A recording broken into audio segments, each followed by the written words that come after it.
essa pessoa, a Jéssica, nunca tive intenção de me casar com um alcoólico. Meu pai tinha sido um. E aqui eu lembro que ontem a gente leu esse pedacinho, eu fiz uma pausa. Porque se o pai dela foi alcoólico, tem muita chance dela se sentir atraída por um alcoólico. Oi, Lu! Então, se você tem um pai, se você teve um pai alcoólico, se você teve um pai codependente, se você teve um pai viciado em alguma droga, se você teve um pai ou uma mãe, tá, gente, compulsivo com alguma área da sua vida, pode ser... Quando você identifica uma pessoa passando, assim, longe de você, que tenha todo esse aspecto que você conheceu tão bem, dessa dinâmica pesada que você viveu tão bem na sua vida... isso de alguma forma é atraente para você, porque eu contei ontem, inclusive, que a gente não se atrai pelo outro por ele ser igual ou diferente a gente se atrai no outro pelo que é familiar. E aí eu até fiz um convite de vocês olharem para os seus pares, né? O que será que o meu esposo, o meu namorado, a minha namorada, a minha esposa tem de familiar com meu pai e com a minha mãe? E aí a gente vai achar ali uma pista do que nos atraiu naquela pessoa. Porque o que atrai no outro é o que é familiar, tá? Então, tentei escolher cuidadosamente meu marido. Grande escolha.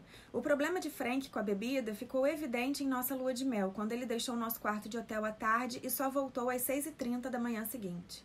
Por que não enxerguei isso, então?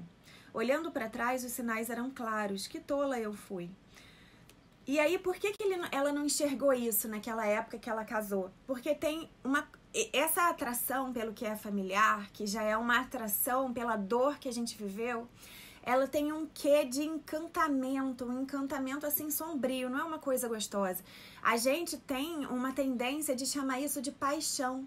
E a paixão, ela vem sendo muito romantizada, mas a paixão é uma reação química do seu corpo a algo que você sabe que gera uma certa dependência, gera uma atração assim, sabe, uma atração bombástica, aquela coisa do amor à primeira vista? Isso quase sempre tem porcaria ali dentro pra tu olhar, entendeu? Então, se a gente chega muito perto, a gente vai ver que as paixões avassaladoras, elas têm um quê de drama muito grande, né? Um quê de dor muito grande. E, infelizmente, nós, codependentes, somos apaixonados, no sentido bem negativo da palavra, pelo drama, pela dor e pelo sofrimento, porque a gente cresceu ali.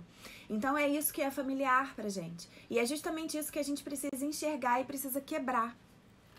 Porque isso mantém a gente nessa compulsão de estar buscando sempre essas situações, de novo, de novo, de novo. Então, por isso ela não enxergou, né? E aí ela foi tentando justificar. Ah, não, ele não é um alcoólico, de jeito nenhum. Defendia ele sempre. Acreditou nas mentiras. Por que não deixei? Por que não me divorciei? Aí ela responde, por culpa, medo, falta de iniciativa e indecisão. Além disso, eu já o havia deixado uma vez. Quando nos separamos, eu só sentia depressão, pensando nele e me preocupando com dinheiro. Sou uma desgraçada. Então, assim, ela disse que não o deixou por culpa, medo, falta de iniciativa e indecisão. Mas eu te digo que ela não deixou, na verdade, por medo do abandono. Essa é a raiz da relação codependente. É o medo de estar sozinho, o medo de ser abandonado, o medo de ser rejeitado, de ser desvalorizado, de ser humilhado. Porque, de novo, são sensações muito comuns que a gente viveu na infância. Então, a gente tem um temor, assim, interno, que se a gente se aproximar dessa vivência de novo, dessa experiência, a gente não vai dar conta e vai sucumbir. Então, a gente acaba flexibilizando muito os nossos limites. Medo do abandono, né, Karina? Exatamente.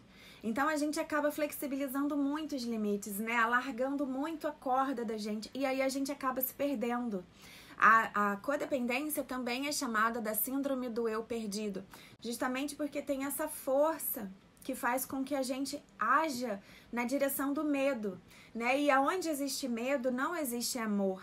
São duas coisas, dois sentimentos muito profundos, muito complexos que não coabitam o medo e o amor. Se existe medo, não tem amor. Vocês podem ter certeza disso.